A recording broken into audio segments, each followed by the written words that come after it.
Okay, welcome back. I hope you got some great takeaways out of those interviews. And I think the one with Eric Miller talking about the granular detail of how they actually built that business in the early years and got those customers to buy, I think there's some great examples there for you.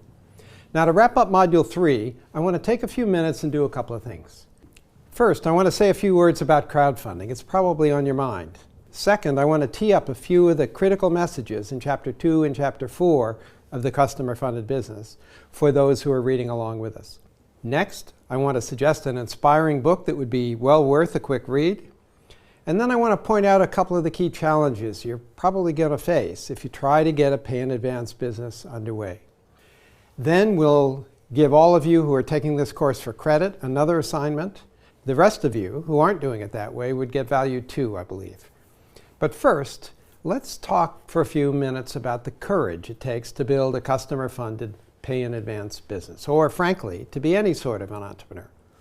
Now, it's easy and safe to think you can make good progress on your startup by surfing the web, writing a business plan, filling out a business model canvas. And while there's some good things to learn that way, the key lessons you're going to learn are the ones you're going to learn by getting out of the building, as Steve Blank says, and getting face-to-face with prospective customers and others. Now, doing that's easy for some kinds of personalities, maybe, but in my first venture, I found that quite difficult, and you may too. It takes courage to ask for the meeting you hope to get. It takes courage to listen to what you may not want to hear. And it certainly takes courage to ask for an order, and eventually to ask for a check with that order as well. But one thing I've learned over the years is that the best entrepreneurs view the word no as something that's waiting to be turned into a yes. I hope that you'll learn to view it that way as well. That's a lesson I hope you learned from the Thomas Nobel story way back in Module 1. So let's talk about crowdfunding for a minute. Thanks to the crowdfunding revolution that's happening all over the world today, there's now a more organized way to get customer funding for people you don't know, through crowdfunding, of course. There are, in my view, some good things and some bad things about all this. The good things are that, number one, lots of money is being raised this way, and that's good news for those of you with projects to get funded. More than 200 crowdfunding platforms exist in Europe as I speak, and there are many, many more elsewhere.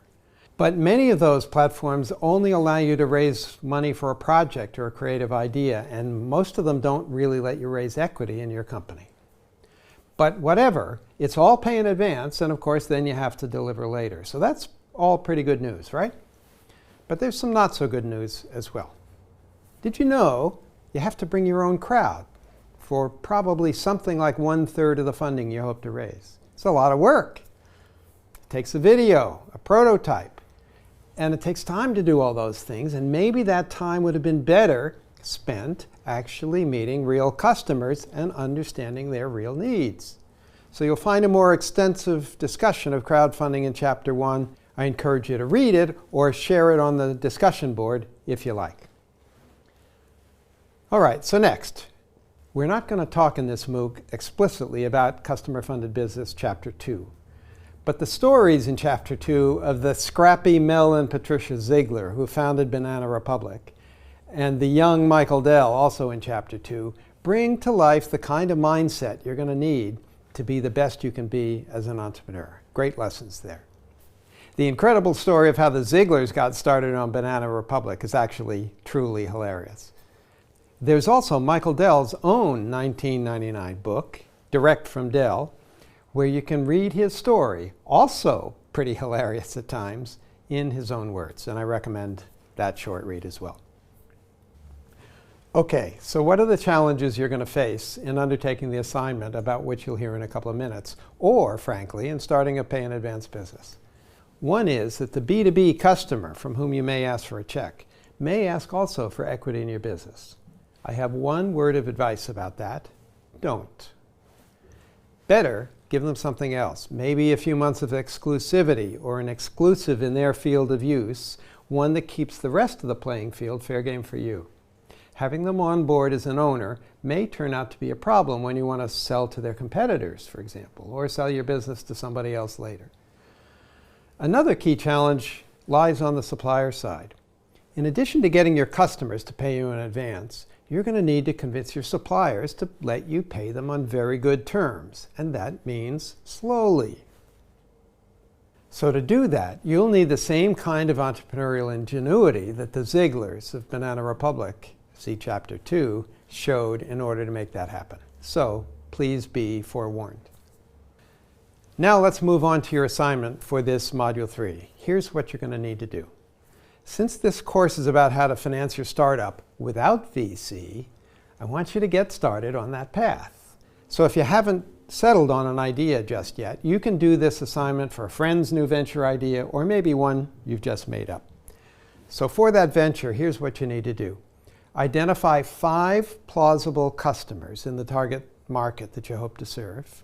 In the real world, though, I'd ask you to do about 20 interviews or so, not just 5. So feel free to do more. Using the UNCUNCS procedure that you learned about in Module 2, I'd like you to create a concise interview guide, complete with questions that begin with "what about," the key phrase in that procedure, that you'll use to do an interview with them. Then do a 3-part interview. The first part will be an exploration of their needs, the known and unknown unknowns that you're trying to uncover. The second part will be to tell them your idea and find out their reaction to it. Third, if they seem at all receptive to that idea, you may, if it's prudent yet, ask them for a check to fund you to go to the next step. Or you may want to say, let's have a follow-up meeting and talk in more detail, and at some point you ask for that check so you can deliver what they need. Then I want you to submit the following in the usual way. Number 1, submit the copy of the interview guide that you used. Number 2, submit a 1-pager with the conclusions you've reached about the likelihood that these kinds of customers that you've talked to now will buy what you're proposing to sell.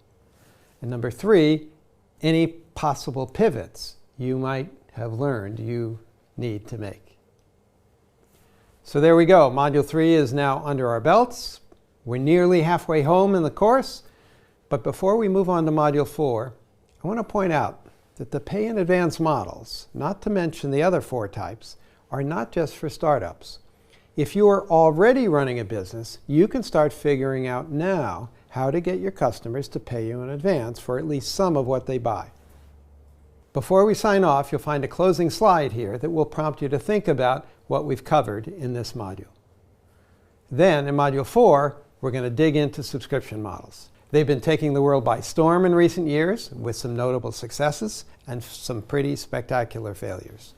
You're going to enjoy it. And as usual, we'll have some interviews too, including a young London VC investor who is one of Europe's rising stars in that industry.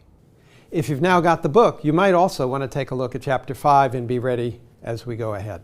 But meanwhile, Tiffany, who I hope you're getting to know on the discussion board, is going to keep you plugged in, keep things lively there, and keep that story rolling.